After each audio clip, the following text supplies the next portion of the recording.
मेरा एक बेटा आलोक चौधरी था, जो पहले बजरंग दल में कार्यकर्ता था। रैलियां में जाना, हनुमान चालीसा पढ़ना, उससे उसको इंटरेस्ट था। इसके बाद जो है उसका हत्या हो गया 8 सितंबर को रात में 12 साढ़े 12 बजे उसको हत्या होता है। 3 मुसलमान है, इसका नाम है, एक का नाम है अजहर, एक का नाम है राजा और एक का नाम है गोगा। गोगा गोगा ये तीनों ने हमारे बच्चे को 30-40 चाकू से हमला किया, बच्चे को मार करके कचरे के पेटी में रख दिया। उसी के कोई दोस्त ने वहाँ, जो चश्मुद्दीन गवाह है नेगी, राहुल नेगी, उसने फ़ोन किया हमें, जो आपको बेटा को चाकू लग गया है और आपके बेटा जो है यहाँ से कहाँ गया हम लोग को पता नहीं है। एक लड़का यहाँ घायल स्थिति में मिला है जिसका नाम शिवम था। तो हम लोग जब मौके पर पहुँचा हूँ तो शिवम वहाँ मिला, आलोक वहाँ था नहीं। ये लोग गुमराह करते रहा, इधर भागा उधर भागा उधर भागा। हम लोग रात भर ढूंढते रहे, रात भर कहीं नहीं मिला। सुबह में 4 बजे में वहीं बगल में पार्क था, पार्क के कचरे के डब्बे में पड़ा मिला, कचरे के डब्बे में मिला। उस टाइम उसकी जो है लास्ट हुक्की था। मैं वहाँ से लेकर के गया इसको ट्रामा सेंटर, जहाँ उसकी मृत्यु घोषित कर दिया। सुबह 4 बजे मिला? 4 बजे सुबह। और ये 12:30 बजे की घटना है, रात को 12:30 बजे। तो पुलिस ने कोशिश नहीं की ढूंढने की? पुलिस को मैंने 12 बजे से फ़ोन करते करते थक गए। 3 बजे पुलिस आया। पुलिस कह रहा है जो कि भाई जादू का छड़ी तो हमारे पास है नहीं जो मैं ढूंढ निकालूंगा, आप लोग ढूंढो, परिवार के आदमी, जब मिल जाएगा तो बता देना, सुबह में हम भी ढूंढेंगे। रात में पुलिस से कोई कोऑपरेट नहीं मिला। एक तो पुलिस 3 घंटे बाद आई, उसके बाद मेरे को कह रहा है जादू की छड़ी नहीं है जो मैं आपके बच्चे को ढूंढ निकालूं, आप लोग ढूंढो, अगर मिल जाएगा तो बताना, नहीं तो सुबह होगा तो हम लोग भी ढूंढेंगे। उसके बाद पुलिस वहीं से वापस हो गई। हम लोग पूरे परिवार ढूंढते रहे, लेकिन 4 बजे सुबह मुझे एक पार्क में कचरे के डब्बे में मेरे बच्चे मिला, जहाँ इसकी लास्ट स्थिति था। पोस्टमार्टम हुआ था उसका? हाँ, तो पोस्टमार्टम। उस समय जीवन का कोई साइन तो नहीं होगा उसमें, जिंदा थोड़ी होगा उस समय? जिंदा नहीं था। अच्छा, हम लोगों को लगा जो लास्ट है, लेकिन जाते जाते हॉस्पिटल में जाए उसको मृत घोषित कर दिया। फरीदाबाद पुलिस का कहना था कि उनका बजरंग दल से कोई संबंध नहीं था। हाँ, वो फरीदाबाद पुलिस अपने तरफ से बना रहा है, जो बजरंग दल से कोई लेना देना नहीं है इसको, और इससे कोई नहीं है। इसको आपसी दुश्मनी से इसको मारा गया है। नहीं, कुछ भी हो, लेकिन उनका लेना देना था? कोई लेना देना नहीं था। बजरंग दल के कार्यकर्ता थे आलोक? आलोक बजरंग दल के कार्यकर्ता था और ये बराबर रैली में जाता था। अच्छा। इसी वजह से रंजिश से मारा है ये। रंजिश से मारा गया? रंजिश से मारा गया। ये किस बात को लेकर रंजिश हुई थी? कब से रंजिश चल रही थी? आपने पुलिस को इन्फॉर्म किया था?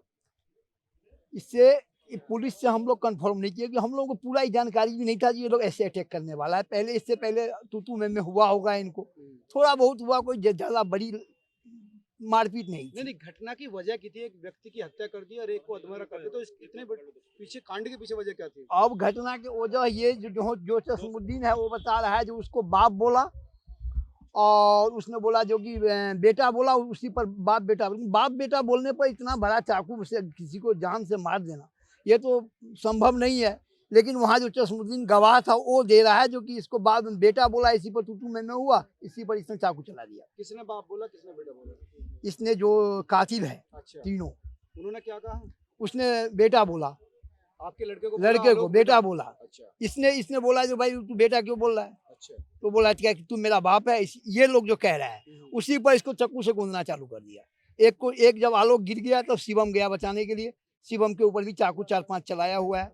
शिवम तो अभी ठीक है, घायल अवस्था में जो है उसको एक ही जगह दोनों को चाकू? दोनों को एक ही जगह मारा। वहाँ पर खून भी पड़ा होगा, तमाम चीजें होंगी। खून वहाँ पड़ा था, जहाँ कचरे के डब्बे में था उसमें खून भरा हुआ था। उसके बाद हम जब उठा कर लाए, पूरे कपड़ा मेरा खूनों से सना हुआ था। पुलिस सारा। ये 9 तारीख की रात की घटना थी जी। और फिर उसके बाद में बजरंग दल के कार्यकर्ता और अन्य हिंदू संगठन के कार्यकर्ता भी सेक्टर 37 फरीदाबाद में पहुंचे थे आलोक की अंत्येष्टि करने के लिए। तो वहां पे पार्थिव शरीर को पुलिस ने क्यों नहीं दिया? क्या परिवार पे कोई दबाव बनाया गया या परिवार से अंत्येष्टि करने की अनुमति कब मिली और कैसे मिली, ये आप बताएं। जब हमारे कार्यकर्ता, वो हमारे यार दोस्त बेटा का जो है, जब ये संपर्क किया, दल को पता लगा, ये लोग आए हमारे समर्थक में, सब जो भाई उसको पकड़ा जाए, कातिल बजरंग को, दल वाले बजरंग दल वाले कातिल को पकड़ा जाए। कातिल का पर कोई सुनवाई नहीं था। इसके बाद ये लोग क्या किया, तो इसकी इन लोगों के ऊपर जो है 3rd डिग्री चालू किया। हम लोगों को ले लिया अपने गिरफ्त में, ले गए। आपको भी गिरफ्त में ले हाँ, लिया, मतलब हमारे- बंधक बना लिया था हुआ आपको है। पुलिस ने। जिसके पुलिस ने- साथ ये घटना हुई है, निर्दयी, जिसके घर का एक इंसान गया, उसी को उन्होंने गिरफ्त में लिया। हम लोग को गिरफ्त में ले लिया। हमारे परिवार में हमारे बड़े भाई, कितने समय के लिए आपको गिरफ्त में रखा था? हमें जैसे शनिवार का ये दुर्घटना हुई है, जी। शुक्रवार के रात में, शनिवार को तो दिन भर ये इधर उधर करते रह गया। भाई FI दर्ज करवाओ तभी ये पोस्टमार्टम होगा। FI दर्ज के लिए आए, पूरा दिन यहाँ जो है पुलिस चौकी में बैठा के रखा। मतलब 24 शाम- घंटे हाँ। FIR लिखने में लग गए। 24 घंटा लग गया। शाम को 6 बजे हमें FIR का कॉपी दिया। फिर हम लोग हॉस्पिटल आए। हॉस्पिटल आए तो बोला जो आज पोस्टमार्टम नहीं होगा, कल होगा, संडे के दिन। संडे के दिन गए तो बोला सुबह सुबह पहला नंबर आपका है। उसके बाद सुबह गए थे पोस्टमार्टम के लिए, तब यहाँ पुलिस लोग आया, हम लोगों को पोस्टमार्टम को वहाँ रुकवा दिया। और हम हमारे लेडीज जो था, सब लेडीज को गाड़ी में भर के वहाँ से सबको भगा दिया। तो इन लोगों को लेडीज की कोई जरूरत नहीं है। और आपको भी कोई गिरफ्त में रखा था? परिवार जैसे लेडीज, मेरी बहन, मेरी घरवाली, मेरी बेटी, सब वहाँ नहीं तो पहुँचा था। परिवार के पुरुष जनों को भी गिरफ्त में रखा था हाँ। क्या पुलिस ने? और 3 आदमी हम लोग थे अपने पुरुष में, तीनों को अपने गिरफ्त में ले लिया। वहाँ प्रेस रिपोर्टर भी सुदर्शन वाले आए थे। हाँ। हम लोगों से काफी बात करने का कोशिश किया, लेकिन ये ऐसे गिरफ्त में ले लिया, बात नहीं करने दिया। मीडिया से भी और संपर्क करने मीडिया नहीं से दिया। संपर्क नहीं करने दिया। अपनी गाड़ी में बैठा के ले गया हम लोग को बांटा चौक। बांटा चौक में एक पुलिस चौकी है, वहाँ जाके दिन भर बैठा के रखा। शाम को 6 बजे फिर पुलिस हम लोग को वहाँ से लाकर के अपने घर छोड़ा।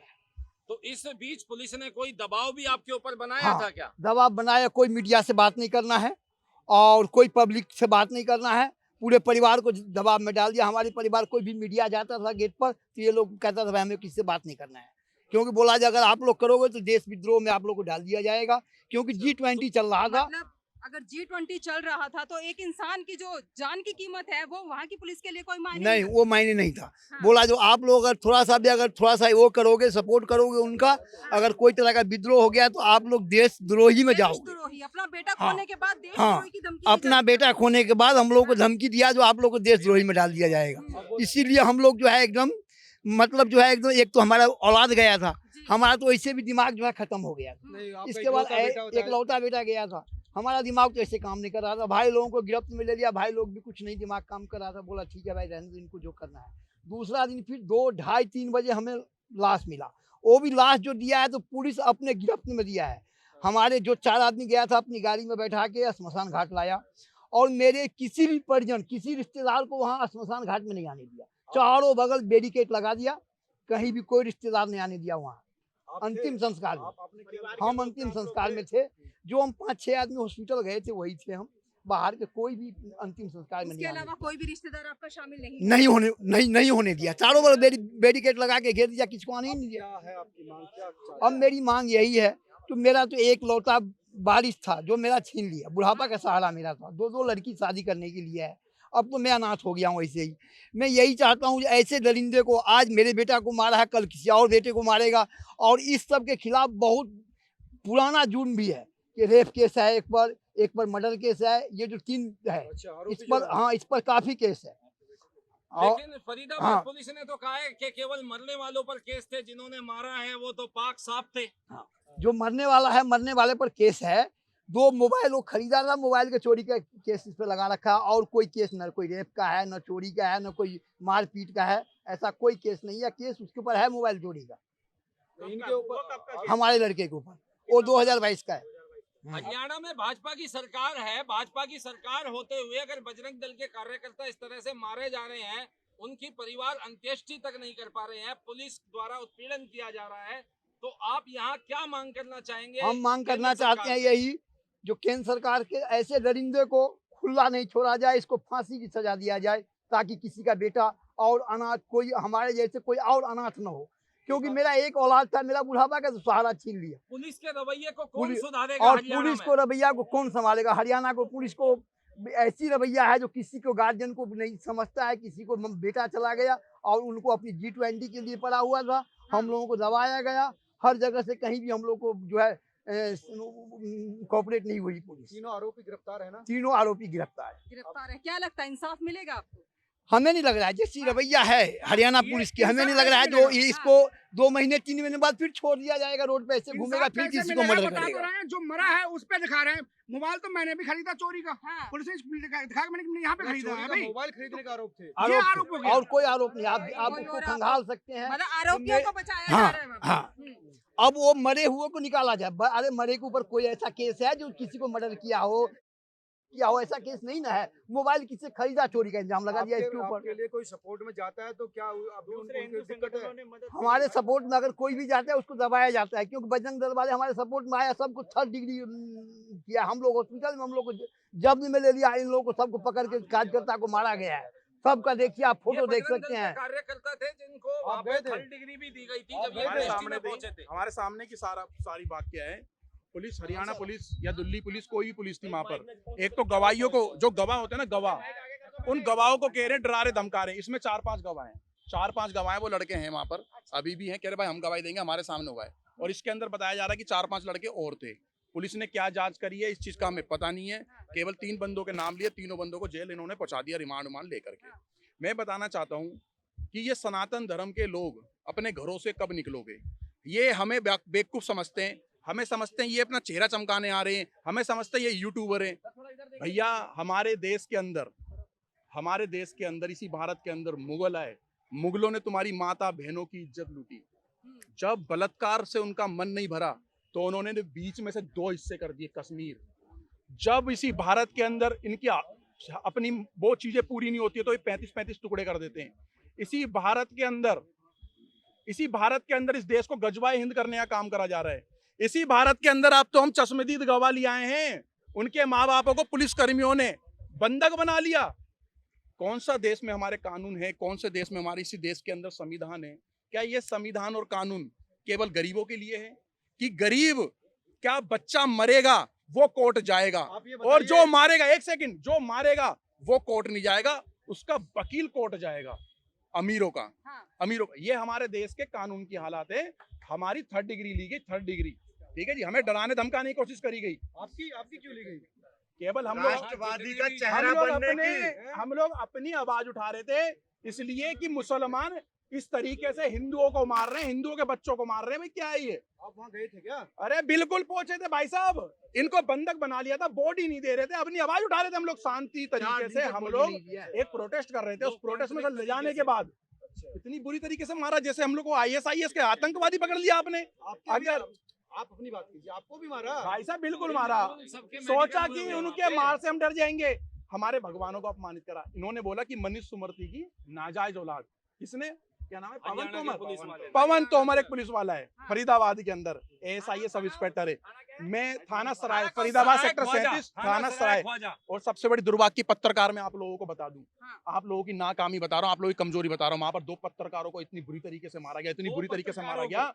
वो पत्रकार भी आप लोगों के बीच में अभी आपकी भीड़ में शामिल है, अभी शामिल है। तो कोई पत्रकार ने आवाज नहीं उठाई क्या वजह है उनको पीटने की? कि वो केवल आवाज उठा रहे थे, इन माँ बाप की और परिवार की आवाज उठा रहे थे। आप यहाँ पर बोल रहे हो ना, उस दिन पता लगता जब आपकी 3rd डिग्री वहाँ हो रही होती, क्योंकि आप वहाँ पर मौजूद नहीं थे। आप भी देखा?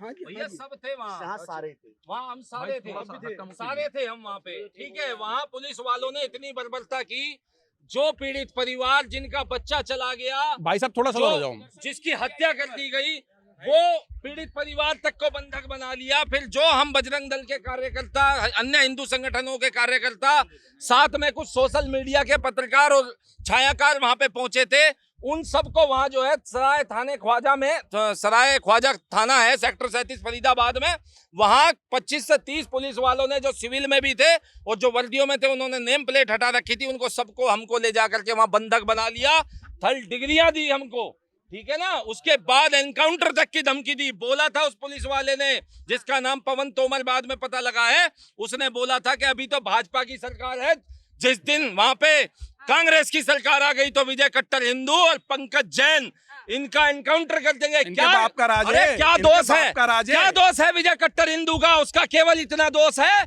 कि वो कहता है कि हिंदुओं जागो और अपने धर्म का संरक्षण करो, गौ माता की रक्षा करो। क्या दोष है इस पंकज जैन भाई का? 7 सालों से कैमरा दिखाइए, 7 सालों से चप्पल नहीं पहनते हैं, देश की सेवा करते हैं, धर्म की सेवा करते हैं, गौ रक्षा करते हैं। क्या इनको सिला मिला है आज जो है हरियाणा की सरकार में? खट्टर सरकार ने अपनी जो है आंखें मूंदी हुई हैं। पुलिस प्रशासन वहां पे खुलेआम हिंदुओं पे बर्बरता कर रहा है। बजरंग दल के ना बीजेपी के समर्थक है, फिर आप सरकार ओ भाई साहब मैं आपको आपकी बात का खंडन कर रहा हूँ। हम किसी के समर्थक नहीं है, हम किसी के समर्थक नहीं है। मोनू मानेसर भी बजरंग दल का ही है और उसे भी जेल में डाल रखा है। देखा नहीं है आपने? हिंदुत्व के समर्थक हैं, की सरकार नहीं, हम सिर्फ हिंदुत्व के समर्थक हैं, हम किसी राजनीतिक पार्टी के समर्थक नहीं है। आप देख रहे हैं सौगंध टीवी, सौगंध वतन की।